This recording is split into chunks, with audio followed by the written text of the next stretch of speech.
नमस्कार, आप देख रहे हैं जौहर झारखंड। मैं हूं शोभे मिश्रा आपके साथ। चलिए करते हैं बुलेटिन की शुरुआत। झारखंड में एक बार फिर ईडी ने जोरदार दबिश दी।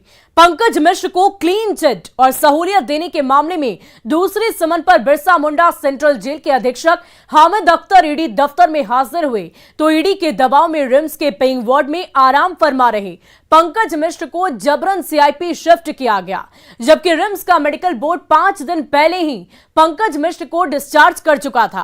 पर बिरसा मुंडा सेंट्रल जेल के अधीक्षक की लापरवाही के चलते पिछले 5 दिन से पंकज मिश्र पेइंग वार्ड में आराम फरमाता रहा। आखिरकार ईडी की दबिश रंग लाई और उसे रिम्स से सीआईपी शिफ्ट करना ही पड़ा।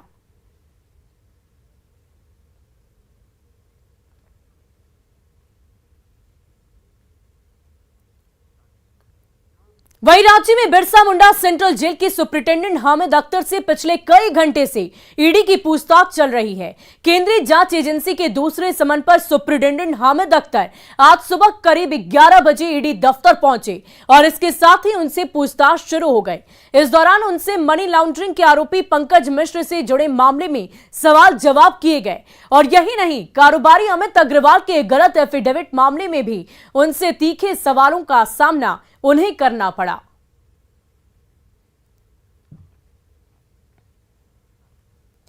और देखिए, राज्य के रिम्स में 5 दिन से आराम फरमा रहे पंकज मिश्र को जबरन सीआईपी शिफ्ट कर ही दिया गया। इस दौरान अतिरिक्त पुलिस बलों की मदद भी लेनी पड़ी।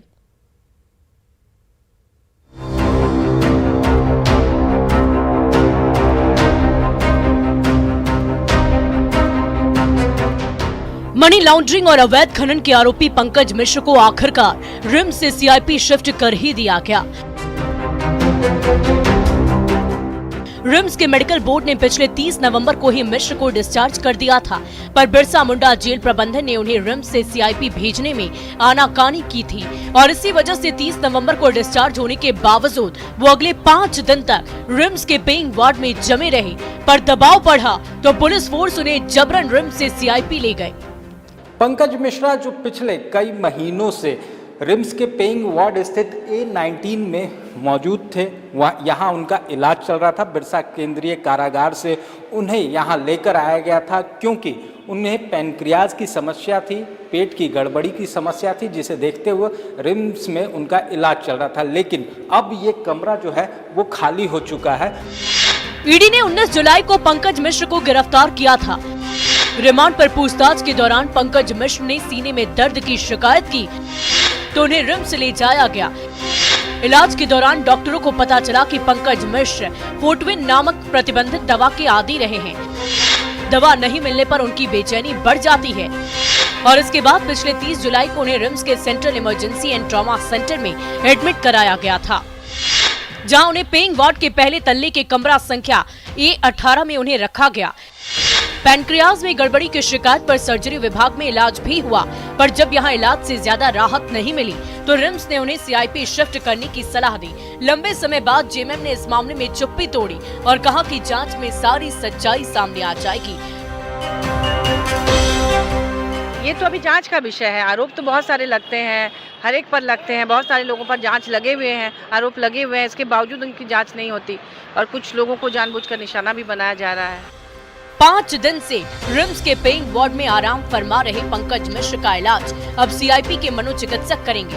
जाहिर है ईडी को अब सीआईपी में इलाज की प्रक्रिया पूरी तरह होने का इंतजार करना पड़ेगा। ओम प्रकाश के साथ संजय सिन्हा की रिपोर्ट, न्यूज़ 18।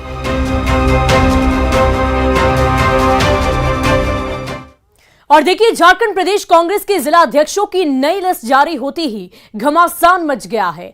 झारखंड के किसी भी जिले में अल्पसंख्यक जिला अध्यक्ष नहीं होने से कांग्रेस में नाराजगी उभरने लगी है। पूर्व पार्टी सांसद फुरकान अंसारी ने इस लिस्ट पर कड़ा ऐतराज जताते हुए नई दिल्ली में कांग्रेस अध्यक्ष मल्लिकार्जुन खड़गे से इसकी शिकायत कर डाली। उन्होंने कहा कि झारखंड में 18% से भी ज्यादा आबादी अल्पसंख्यकों की है और इसके बावजूद उन्हें हाशिए पर धकेला जा रहा है। खड़गे ने फुरकान अंसारी की शिकायत पर कार्रवाई करने की बात कही है। और देखिए, इस वक्त खुद कांग्रेस नेता फुरकान अंसारी हमारे साथ फोन लाइन पर जुड़ चुके हैं। फुरकान जी, बहुत बहुत स्वागत है आपका न्यूज़ 18 बिहार झारखंड पर। हमें सबसे पहले ये बताइए कि आप इस फैसले से आश्वस्त नहीं थे और यही वजह थी कि आपने मल्लिकार्जुन खड़गे से मुलाकात की। क्या वहां से कोई आश्वासन आपको मिला है? क्या बातचीत हुई? देखिए, मैं तो उनको बधाई देने के लिए गया था भाई, और फिर मैंने उम्मीद किया था कि मैं उनसे कहा कि आपसे आपके अनुभव का लाभ को और यहाँ पर संगठन मजबूत होगा। तो इसी सिलसिले में झारखंड के बारे में भी बात हो गई और मैंने कहा कि भाई, और अल्पसंख्यक एक भी नहीं, उसमें एक भी दलित नहीं है, एक दलित नहीं है, अल्पसंख्यक नहीं है, महिला नहीं है। ये दुर्भाग्य की बात है कांग्रेस में। अगर ये लोग नहीं रहेंगे तो फिर कांग्रेस पार्टी चलेगी कैसे? ओबीसी नहीं रहेगा, महिला नहीं रहेगा।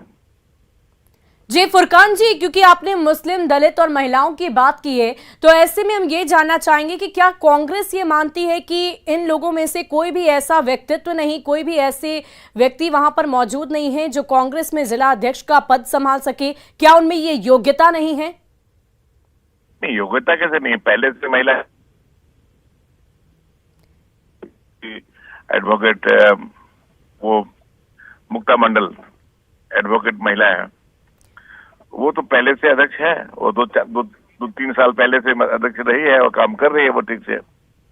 लेकिन आप उसको हटा कैसे दीजिएगा भाई किसी कहने पे? आप तो क्या आप इसके पीछे की वजह क्या समझते हैं? क्योंकि अभी अभी आपने कहा कि कई लोग हैं जो ऐसे योग्य हैं और जिन्हें ये पद मिल सकता था, उन्हें ये जिम्मेदारी दी जा सकती थी, क्यों नहीं दी गई? क्या इसके पीछे की वजह रही होगी?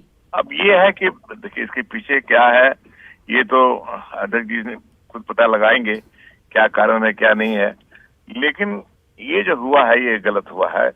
ये सूची देखने के बाद में आपको लगेगा कि कांग्रेस के अनुरूप ये सूची नहीं है। कांग्रेस पार्टी जिस तरह से सभी समुदायों को लेकर चलने की जो हमारी संस्कृति, जो नियम है, कानून है, जी बहुत बहुत शुक्रिया फुरकान जी हमारे साथ जुड़ने के लिए, तमाम बातचीत के लिए। तो इस वक्त फुरकान अंसारी हमारे साथ जुड़े हुए थे। उन्होंने साफ साफ कहा कि ये जो स्थिति इस वक्त कांग्रेस में बनी है, जिला अध्यक्षों को जो पदभार दिया गया उनमें अल्पसंख्यकों को किसी तरह की जिम्मेदारी नहीं मिली, ये गलत है और इस निर्णय को आगे बदला जाए, इसकी मांग उनकी तरफ से की जा रही है। और चलिए बढ़ते हैं आगे। गुमला में कांग्रेस संगठन को मजबूत करने के लिए भारत जोड़ो पदयात्रा का आयोजन किया गया, जिसमें प्रदेश कांग्रेस अध्यक्ष राजेश ठाकुर, पूर्व केंद्रीय मंत्री सुबोध कांत सहाय और बंधु तिर्की सहित कई नेता मौजूद रहे।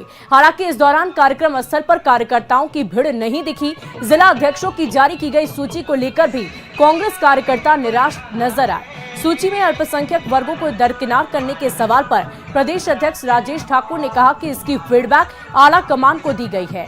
अल्पसंख्यकों की नाराजगी पर गंभीरता से विचार किया जाएगा। जब भी कोई सूची जारी होती है तो उसकी विसंगति सामने आती है, और जब सामने आती है तो निश्चित रूप से हम लोग भी अपना यहाँ से फीडबैक देते हैं आला कमान के हाथ। अब उसके बाद देखेंगे कि क्या होता है। लेकिन प्रथम दृष्टया ये है कि जब कोई सूची जारी होती है तो काफ़ी सोच समझ करके होती है। ये सही है कि अल्पसंख्यकों का एक नाराजगी सामने आई है, उस पर हम लोग पुनर्विचार करेंगे उसमें। और देखिए, दुमका कोर्ट में चुनाव आचार संहिता उल्लंघन मामले में बीजेपी नेता बाबूलाल मरांडी पेश हुए। इस मामले में साल 2014 में मरांडी पर जरमुंडी थाने में बाबूलाल मरांडी सहित 7 पर आचार संहिता उल्लंघन का मामला दर्ज किया गया था। इस मामले में मरांडी समेत सभी 7 आरोपियों का बयान दर्ज किया गया और अब 8 दिसंबर को बहस होगी। इस मौके पर बीजेपी नेता बाबूलाल मरांडी ने राज्य सरकार पर जोरदार हमला किया है। आज बयान हुआ, ये 2014 में केस हुआ था जिसमें जरमुंडी में कुछ पोस्टर वगैरह पाया गया था, जिसके तहत मतलब बयान लिया गया और बयान लेने के बाद बहस के लिए रखा गया। वहीं धनबाद के कुख्यात प्रिंस खान उर्फ छोटू सरकार का धमकी भरा वीडियो इन दिनों बड़ी तेजी से वायरल हो रहा है, जिसमें वो रंगदारी के लिए खुलेआम धमकी देता नजर आ रहा। सरकार का पैगाम आया है धनबाद वासियों के लिए, अवैध लोहा हो या कोयला के हर कारोबारियों को छोटे सरकार का हुक्म मानना होगा, वरना सबका अंजाम कल और आज जैसा होगा। तालिबान की शक्ल सूरत में कोयलांचल के व्यवसायियों को बुरा अंजाम भुगतने की धमकी दे रहा ये दुस्साहसी अपराधी रुकने का नाम ही नहीं ले रहा है। कभी मार्बल शॉप पर हमला करने की बात कहता है तो कभी व्यवसायी पप्पू मंडल पर निशाना साध रहा है। कल और आज जैसा होगा, खतरास में मार्बल दुकान हो या पप्पू मंडल का आवास, वरना छोटे सरकार का बोली और मेजर का गोली से कोई नहीं बचेगा। नकाबपोश अपराधी का ये वीडियो जैसे ही वायरल हुआ, वैसे ही कतरास में मार्बल व्यवसायी पप्पू मंडल पर दिन दहाड़े हमले की वारदात भी हुई। इससे जाहिर हो गया कि इस वारदात में भी इसी अपराधी का हाथ है। जाहिर है ये अपराधी इस वारदात और इस वीडियो के जरिए धनबाद के व्यवसायियों से भयादोहन करने की कोशिश कर रहा है।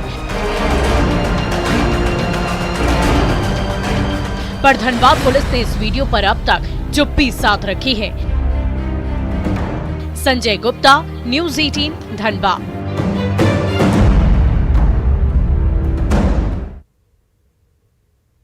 और चलिए अब बढ़ते हैं अगली खबर की ओर। कोडरमा थर्मल पावर प्लांट में 10 मेगावाट की क्षमता वाली सोलर पावर प्लांट की आधारशिला रखी गई। डीवीसी के चेयरमैन राम नरेश सिंह ने इसका शिलान्यास करते हुए बताया कि 2030 तक सौर ऊर्जा के क्षेत्र में भारत आत्मनिर्भर बनेगा। उन्होंने कहा कि कोडरमा थर्मल पावर प्लांट में बनने वाला 10 मेगावाट सोलर पावर प्लांट पहला ground mounted solar power plant होगा। इसके साथ ही डीवीसी 4000 मेगावाट बिजली का उत्पादन सोलर सिस्टम, हाइडल प्रोजेक्ट समेत अन्य माध्यमों से करेगी। इसके अलावा जल्द ही तिलैया डैम में 600 मेगावाट वाले फ्लोटिंग सोलर प्लांट की भी स्थापना की जाएगी। 30 तक जो हमारी क्षमता होगी उत्पादन की, जो रिन्यूएबल रिसोर्सेज से, वो करीब 4000 मेगावाट से ज़्यादा की क्षमता होगी। अगर उसमें आप हाइडल जोड़ लेंगे, पंप स्टोरेज, सोलर, तो 4000 से ज़्यादा की क्षमता हम लोग अपना जो है 2030 तक बनाएंगे। और उसी के क्रम में आज एक 10 मेगावाट ग्राउंड माउंटेड सोलर का हम लोगों ने यहाँ शिलान्यास किया है, जिसका। और धनबाद के सदाशिव आश्रम शिव मंदिर में एक नवजात शिशु का शव पाया गया। पुजारी ने सुबह में जैसे ही मंदिर खोला, लाल कपड़े में शिशु के शव को तुलसी पौधे के नीचे देखा और इसकी सूचना सदर थाना पुलिस को दी गई। पुलिस ने शिशु के शव को कब्जे में लेकर जांच शुरू कर दी है। इधर से लपेट के उसको जो है कर देगा बस। हमारे सूचना मिली कि ऐसे नवजात शिशु है और शिव मंदिर प्रांगण में पड़ा हुआ है। आकर के देखे उसको, क्योंकि बच्चा है, लाल रंग का गंजीन लपेटा हुआ है, लेकिन मृत अवस्था में, पता नहीं किसका है, आगे जांच हुआ कौन। और इधर चक्रधरपुर में 48 घंटे का अल्टीमेटम खत्म होते ही प्रशासन का बुलडोजर दौड़ने लगा और सड़क किनारे खड़े अवैध ढांचों को देखते ही देखते तहस नहस कर दिया गया।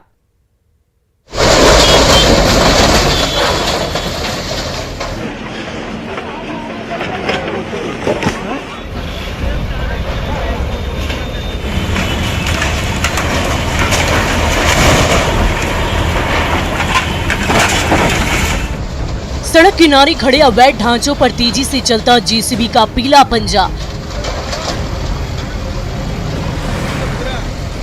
और बोरिया बिस्तर समेटकर भागते अतिक्रमणकारी।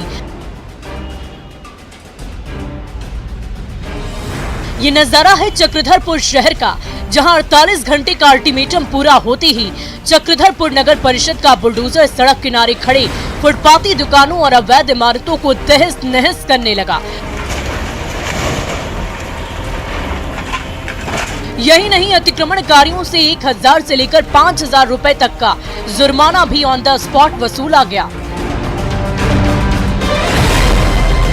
क्या करेंगे, और तो कुछ साधन है नहीं, वही मेरा जूता पॉलिश करना होगा, कहीं बैठ के, नहीं तो यहीं पर देखेंगे, कहीं गाछ का नीचे बैठ के जूता पॉलिश अपना करेंगे। 3-4 गो बाल बच्चा है, वो सबको पालन पोषण तो करना होगा ना।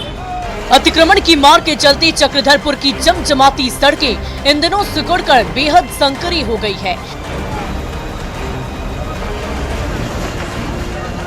फुटपाथ पर छोटी छोटी दुकानों ने कब्जा जमा लिया है और उस सड़क से गाड़ियों का आना जाना बेहद मुश्किल हो गया है। पौड़ाहाट अनुमंडल के एसडीओ के निर्देश पर चक्रधरपुर नगर परिषद ने अतिक्रमणकारियों को 48 घंटे का अल्टीमेटम दिया था। इसके बावजूद अवैध दुकानें नहीं हटी तो बुलडोजर को सड़क पर उतारना पड़ा। चक्रधरपुर शहर को अतिक्रमण मुक्त करने और राहगीरों को रास्ता देने के लिए चले अतिक्रमण हटाओ अभियान ने कई अवैध दुकानों को उजाड़ दिया और इससे अतिक्रमणकारियों के बीच कोहराम मचा रहा। तो चक्रधरपुर की ट्रैफिक को नई रफ्तार जरूर मिल गई है।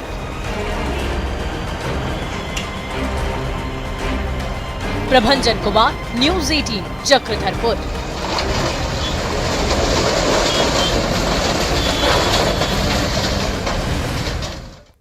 और देखिए, रांची में बाल संरक्षण, बाल विवाह जैसे मुद्दों को लेकर कार्यक्रम का आयोजन किया गया, जिसमें यूनिसेफ, सीनी और कई सामाजिक संगठनों ने हिस्सा लिया।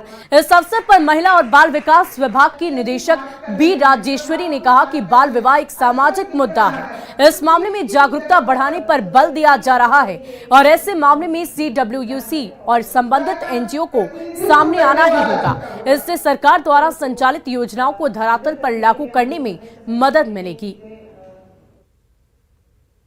कि हमारे जो स्ट्रक्चर बने हैं चाइल्ड प्रोटेक्शन का, बाल संरक्षण का, जो पदाधिकारी है जिला स्तर पर या स्टेट स्तर पर, उनको हम लोग बता रहे हैं कि इस मुद्दे को टेकअप करने के लिए क्या क्या करना है। जैसे आज का भी वर्कशॉप उसी के लिए हम लोग अपने CSOs के साथ टाई अप करके करा रहे हैं, ताकि इनको हम लोग कुछ गाइडलाइंस दे सके, बता सके अवेयरनेस के लिए क्या करना है, किस विभाग के साथ बैठ के क्या चर्चा करना है।